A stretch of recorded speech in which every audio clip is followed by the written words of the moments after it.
حضرات محترم، کافی عرصے کے بعد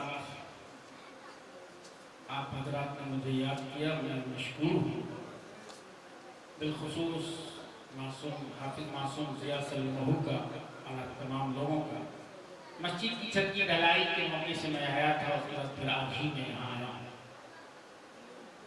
میں کوئی شاعر نہیں ہوں، زاہد وفا صاحب میرے شفیق محترم ہیں، بہت عمدہ کلام، بہت ہی اچھی آواز میں شعر پیش کر رہے تھے اور آپ سماعت فرما رہے تھے۔ اور عزیز گرامی حافظ انتخاب صلی اللہ علیہ وسلم، یہ سب آپ کے تجوید القرآن کے پودا ہیں۔ اللہ کا شکر ہے کہ تجوید القرآن نے ہر گاؤں میں، ہر قصبے میں کم از کم ایک حافظ ضرور دیا ہے۔ بہت عمدہ کلام پیش کر رہے تھے۔ آئیے میں دو شعر پڑھتا ہوں کہ گفتگو شروع ہو۔ اجازت ہے؟ ارشاد۔ درود پاک پڑھ لیجیے۔ اللہم صلی علی محمد وعلی آل محمد کما صلیت علی ابراہیم وعلی آل ابراہیم انک حمید مجید۔ اللہم بارک علی محمد وعلی آل محمد کما بارکت علی ابراہیم وعلی آل ابراہیم انک حمید مجید۔ کوئی بھی آدمی میرے پاس پیسہ لے کر کے نہیں آئے گا، دعا دے گا۔ انشاءاللہ کہیے انشاءاللہ۔ پیسہ دینا ہے تجوید القرآن کے لیے آپ حضرات دے سکتے ہیں، کل میں وہاں سے مدرس کو بھیجوں گا۔ اس دفعہ آپ کے محلے میں میرے مدرسے کے مدرس نہیں آ سکے ہیں۔ آئیے شعر سماعت فرمائیں۔ دیکھیے حضرت محمد صاحب ارشاد کہ یہ ہے کس نے کہا نبی کی نوازش نہیں ہوگی، کیا بات ہے، سبحان اللہ، نوازش نہیں ہوگی، بہت خوب ماشاءاللہ، کیا کہ یہ ہے کس نے کہا نبی کی نوازش نہیں ہوگی، نوازش نہیں ہوگی، اعمال ہو اچھے تو سفارش نہیں ہوگی، سفارش نہیں ہوگی۔ میں سبحان اللہ کہنے کے لیے کہا ہوں، سبحان اللہ، سبحان اللہ کہنا شرک و بدعت نہیں ہے، بلکہ سبحان اللہ کہنا عبادت ہے۔ لوگ شعر کے معنی میں کھو گئے تھے، اس لیے سبحان اللہ یہ ہے کس نے کہا رب کی نوازش نہیں ہوگی، نوازش نہیں ہوگی، اعمال ہو اچھے تو سفارش نہیں ہوگی، سفارش نہیں ہوگی۔ اور مولانا شاہ صاحب نے جو ابھی بیان میں والدین کے حقوق پہ عرض کر رہے تھے، شعر سماعت فرمائیں کہ ماں باپ کی خدمت سے اگر دور رہو گے، کیا بات ہے، اگر دور رہو گے، ماں باپ کی خدمت سے اگر دور رہو گے، اگر دور رہو گے، تو محفل میں تیرے فن کی ستائش نہیں ہوگی، ستائش نہیں ہوگی، تو محفل میں تیرے فن کی ستائش نہیں ہوگی، ستائش نہیں ہوگی۔ گستاخی اگر معاف ہو تو چار مصرع مجھے یاد آیا ماں کے اوپر کہ حضرت کی اجازت سے میں بھی تجوید القرآن کا طالب علم رہا ہوں اور حضرت کی انگلیاں پکڑ کر بڑا ہوا ہوں۔ حضرت کے سائے میں بھی بہت لمحے گزارنے کا موقع ملا، تو چار مصرے ماں پر مجھے یاد آئے جو نوجوانوں کے نام کرتا ہوں کہ جس پر جبیں جھکائی تھی وہ در تلاش کر، جس گھر کو تو نے چھوڑا ہے وہ گھر تلاش کر، کہنے پہ تیرے ماں کو بھلا کیسے چھوڑ دوں، کہنے پہ تیرے ماں کو بھلا کیسے چھوڑ دوں، تو ایسا کر کے دوسرا شوہر تلاش کر۔ حضرت کا بیان سے اب بیوہ اور یتیموں پہ اگر ظلم کرو گے، اگر ظلم کرو گے، بیوہ اور یتیموں پہ اگر ظلم کرو گے، اگر ظلم کرو گے، تو پھر دیکھنا بارش میں بھی بارش نہیں ہوگی، بارش نہیں ہوگی، پھر دیکھنا بارش میں بھی بارش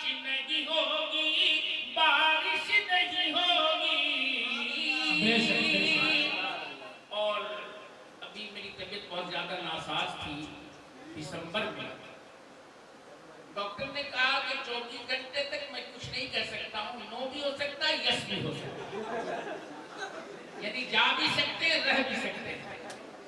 تو اس وقت ہم نے بیٹھ کے کہا کہ مولا موت تو برحق ہے، لیکن موت سے پہلے روضے رسول کا دیدار کرا دے۔ آمین۔ اللہ نے سن لیا، اور 9-8 فروری کو اللہ تعالیٰ نے عمرے کے لیے ہم کو بلایا، وہاں سے واپسی 25 کو میری ہوئی۔ تو 2 شعر اس پہ پڑھوں کیا؟ انشاءاللہ بالکل انشاءاللہ۔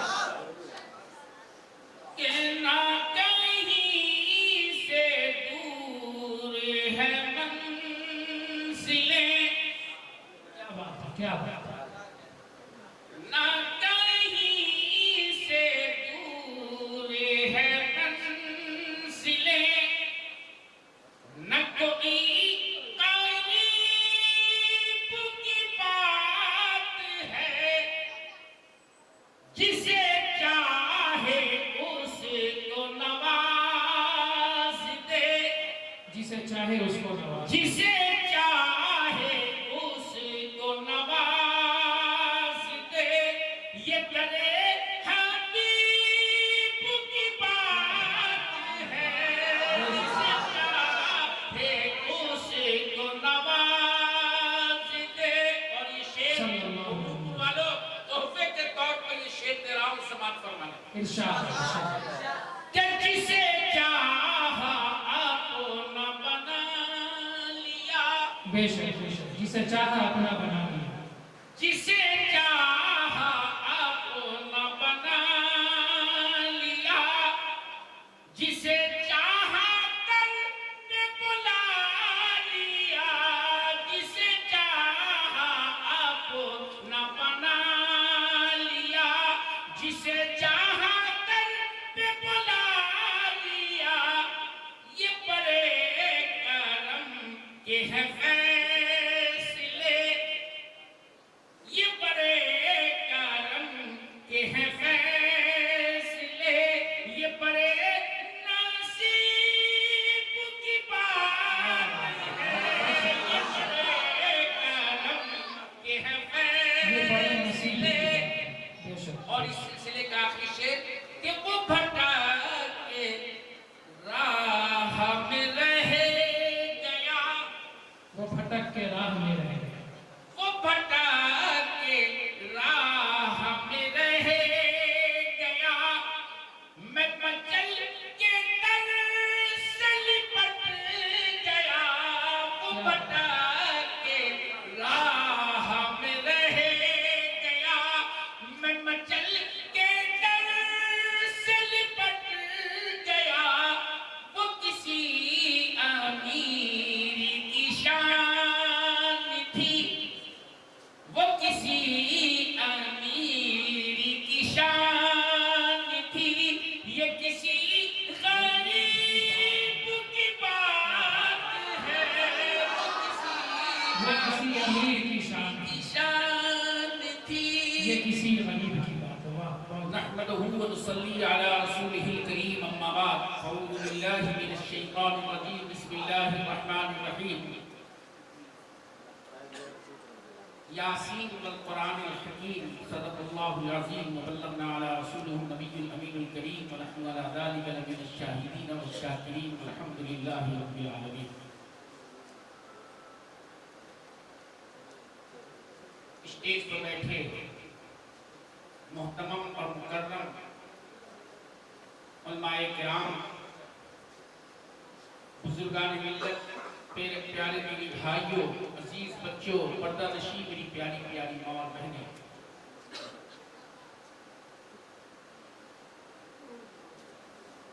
تمام حمد و ثنا اور تمام کبریائی اور بڑائی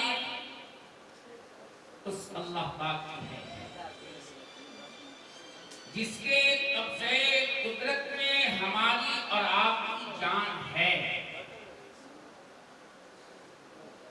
دعا کیجئے کہ اللہ پاک ہمیں بھی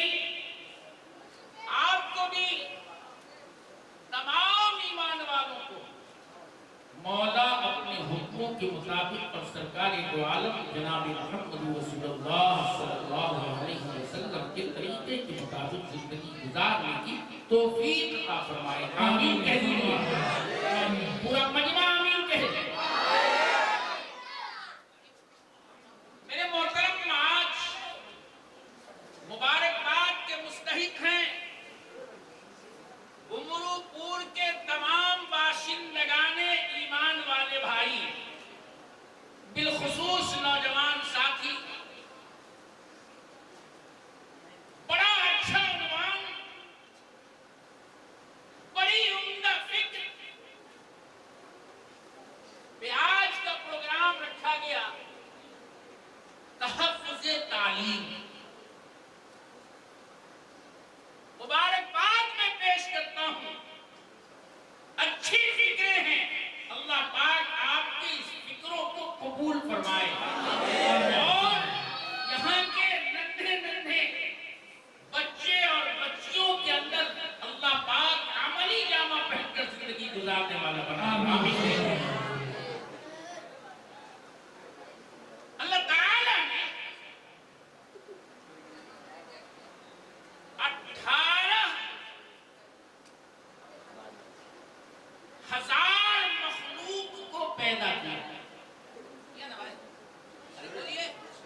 میرے اندر ایک بیماری ہے. میں ابھی ممبئی میں تھا 13 رمضان کو، تو ویلے پارلے میں سمبھاجی نگر میں میرا بیان ہو رہا تھا. چھوٹے موٹے مولوی ہوں گے، لیکن آپ کی دعاؤں کے سلے الحمدللہ بہار اور سمستی پور کا کھوٹا کارکرم حاصل ہے. سبحان اللہ، یہ اللہ کا احسان ہے. میرے بھائی، میرے اندر ایک بیماری ہے کہ بولنے سے زیادہ میں بلواتا ہوں، اور تقریباً 1993 سے میں پڑھا رہا ہوں. کافی عرصہ ہوا اپنے نوجوانوں سے گفتگو سننی ہے. کیا آپ سمجھ رہے ہو کہ نہیں سمجھ رہے؟ اس لیے میں بتا اللہ تعالیٰ نے 18,000 مخلوق کو پیدا فرمایا، اور یہ اللہ کا احسان ہے، اللہ کا کرم ہے کہ ان 18,000 مخلوق میں سب سے افضل، سب سے بہتر، سب سے اعلیٰ، سب سے اشرف اللہ نے حضرت انسان کو پیدا فرمایا. بے شک نہیں، کیا یہ احسان ہے یا نہیں اللہ کا؟ میرے بھائی، اور اللہ پاک نے انسان کو پیدا کرنے سے پہلے، اللہ نے انسان کو پیدا کرنے سے پہلے فرشتوں کو پیدا فرمایا.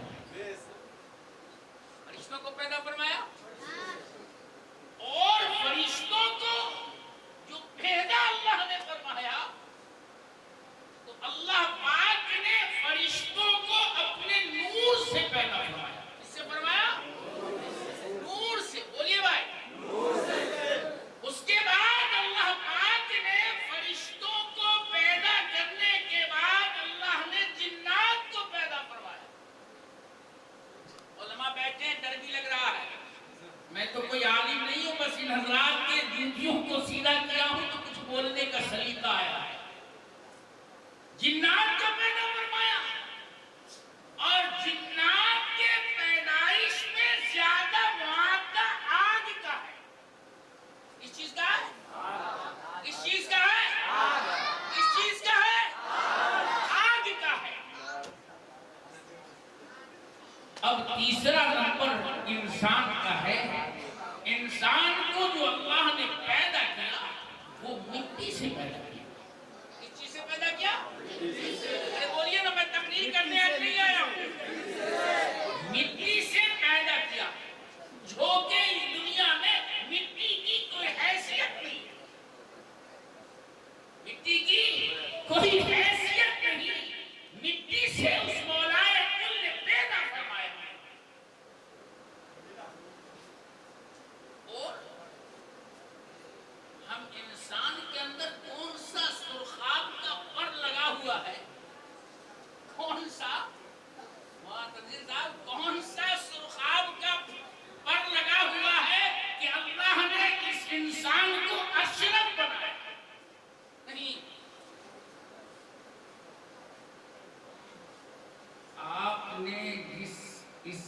اس پروگرام کا جو بینر بنایا ہے تحفظ تعلیم،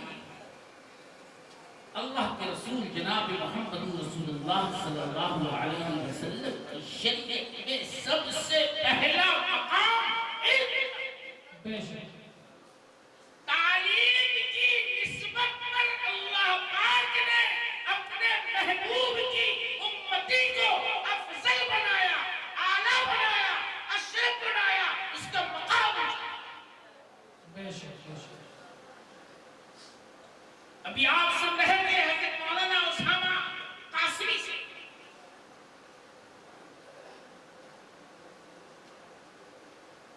کہ حضرت آدم علیہ نبینا علیہ السلام کو اللہ نے پیدا فرمایا اور تمام چیز کے علوم اللہ نے بتا دیے۔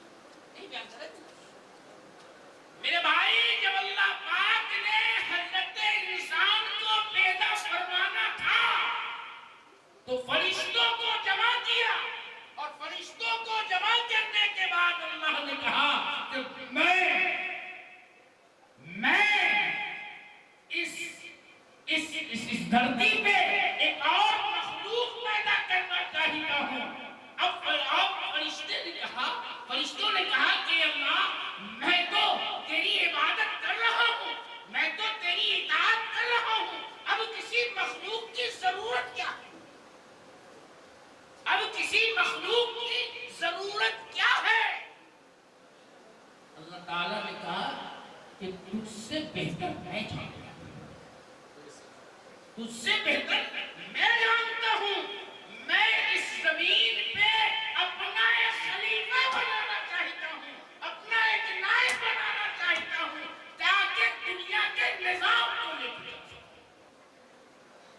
سمجھ بات آ رہی ہے؟ سمجھ بات آ رہی ہے؟ دعا کر دیا جائے۔ تو فرشتوں نے کہا کہ میں تو تیری عبادت کر رہا ہوں اللہ، میں تیری اطاعت بھی کر رہا ہوں۔ کہا کہ تیری عبادت بھی مجھے قبول ہے، تیری اطاعت بھی قبول ہے۔ میں جو دنیا میں نئے انسان کو پیدا کرنا چاہتا ہوں، تو فرشتوں نے کہا کہ ان کا کام کیا ہوگا؟ اللہ تعالیٰ نے کہا کہ اس کا سب کام ہوگا، میری عبادت بھی ہوگی اور میری نافرمانی بھی ہوگی، گناہ بھی کرے گا، ہر کام کرے گا، لیکن میں پیدا کرنا چاہتا ہوں، لیکن جو اس کے اندر ہوگا وہ تمہارے اندر نہیں ہو سکتا۔ سمجھ رہے ہو مسلمانوں؟ میں انسان سے مخاطب ہوں، جو انسانوں کے اندر ہوگا وہ تمہارے اندر نہیں ہو سکتا۔ جب اللہ تعالیٰ نے حضرت آدم کو پیدا فرمایا تو تمام علم لیا، کہہ دیجئے سبحان اللہ، اور تمام کام بھی بتا دیا، کہہ دیجئے سبحان اللہ۔ یہ کس کام کے آئیں گے، یہ کیا کام آئیں گے، یہ تعلیم مختلف تمام چیز جب بتلا دیا، تب اللہ تعالیٰ نے حضرت آدم علیہ نبینا علیہ السلام کے قریب تمام فرشتوں کو بیٹھالا اور کہا، فرشتوں سے کہا کہ یہ بتاؤ کہ جتنی چیز حضرت آدم کو اللہ نے بتایا تھا، جتنی چیز حضرت آدم کو اللہ نے بتایا تھا، اتنی چیز جب فرشتوں سے پوچھا تو فرشتے عاجزی کے ساتھ سر جھکاتے ہوئے کہنے لگے کہ اللہ، میں اس کا علم مجھے نہیں ہے، مجھے اس کا علم نہیں ہے۔ تب اللہ پاک نے حضرت آدم علیہ السلام سے عرض کیا کہ اے آدم، میں جتنی بات ان فرشتوں سے پوچھا ہوں وہ چیز تو مجھے بتا دے اور انہیں بتا دے۔ اب حضرت آدم کو تو پڑھایا گیا تھا، بتایا گیا تھا، حضرت آدم برابر تمام چیز بتا دی۔ سمجھ بات آ رہی ہے؟ تو یہ تمام چیز کیسے آیا؟ علم سے، کہہ دیجئے سبحان اللہ۔ تو علم سے آیا، علم کی بدولت اللہ نے حضرت آدم علیہ نبینا علیہ السلام کو مقرب محترم بنا دیا۔ اس لیے ہم آدم کی اولاد ہیں، ہم افضل ہیں۔ کہہ دیجئے نا سبحان اللہ۔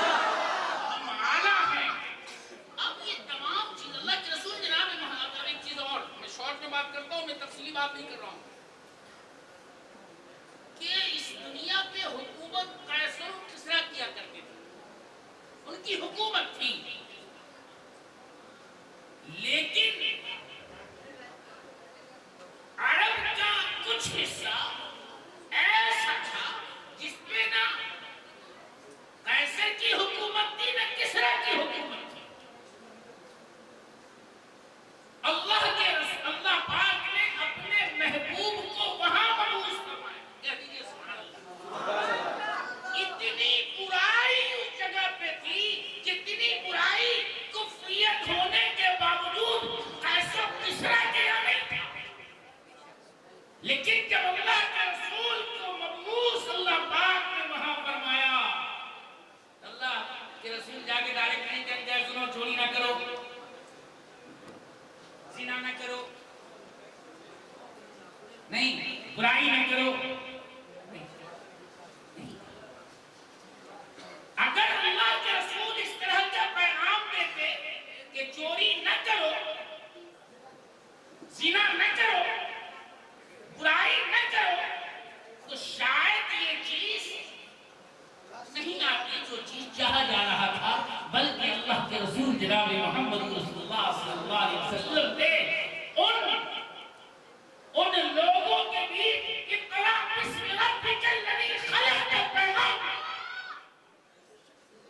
تعلیم کا پیغام دیا، علم کا پیغام دیا۔ بات آ رہی ہے؟ جب علم کا پیغام دیا تو اللہ کے رسول جناب محمد رسول اللہ صلی اللہ علیہ وسلم کے 1.25 لاکھ صحابی، کتنے 1.25 لاکھ صحابی،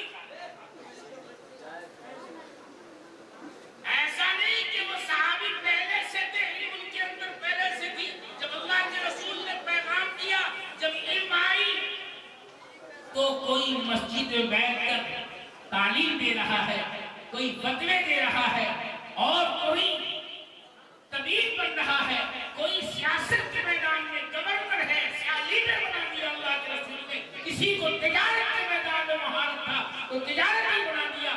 اب جب تعلیم آئی اور اللہ کے رسول جناب محمد رسول اللہ صلی اللہ علیہ وسلم کے صحابی پہلے ناکارے تھے، اب کارگر ہوئے، پہلے کچھ نہیں جانتے تھے، اب اتنے کامیاب ہوئے کہ اللہ تعالیٰ نے قرآن کریم میں ان کی خود تعریف کر رہا ہے، رضی اللہ عنہ ورضی اللہ ان سے راضی ہے، اور یہ اللہ سے۔ یہ تمام کس چیز سے آئی؟ بولیے نا بھائی، تعلیم سے آئی۔ تو ہم لوگ یہ عہد کریں، یہ ارادہ کریں کہ صاحب ہمیں 3 وقت کھانا نہیں کھانا ہے، ناشتہ نہیں کرنا ہے، 1 وقت کھانا ہے، لیکن اپنے بچوں کو تعلیم دلانی ہے۔ انشاءاللہ کریں گے؟ ہاتھ اٹھائیے، ہاتھ اٹھائیے، اور تعلیم جو ہو صرف میرا بچہ قرآن کی ہی تعلیم حاصل نہ کرے، میرا بچہ جہاں پہ حافظ قرآن ہو وہیں پہ میرا بچہ سائنسدان ہو۔ دینی تعلیم کے ساتھ ساتھ عصری تعلیم بھی اس کے اندر ہو، تب جا کر آپ کے بچوں کے اندر جینے کا تہذیب آئے گا، تو پھر اس بچے کا نصیبہ اللہ کرتا ہے انشاءاللہ۔ کہیے انشاءاللہ۔ میرے بزرگوں، میرے دوستوں، مطلب اسلام کے غیور نوجوانوں، اصل میں یہ چاہا جا رہا ہے کہ ہم اپنی حیثیت کو پہچانیں کہ میری حیثیت کیا ہے۔ آپ اپنی حیثیت کو پہچانیں کہ میری حیثیت کیا ہے۔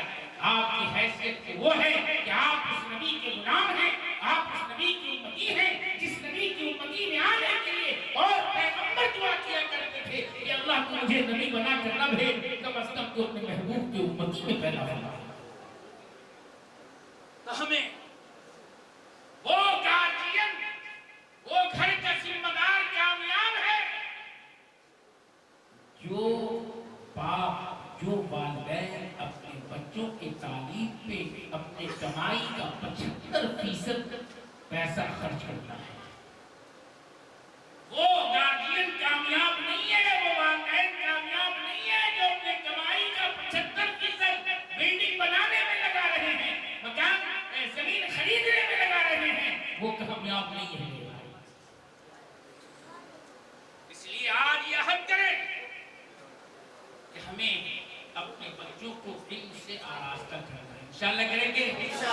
میرا بچہ حافظ ہو، سائنسداں بھی ہو، میرے بچے کے اندر حدیث پاک کی تعلیم ہو، تو میرا بچہ ڈاکٹر بھی ہو، میرا بچہ انجینئر بھی ہو، میرا بچہ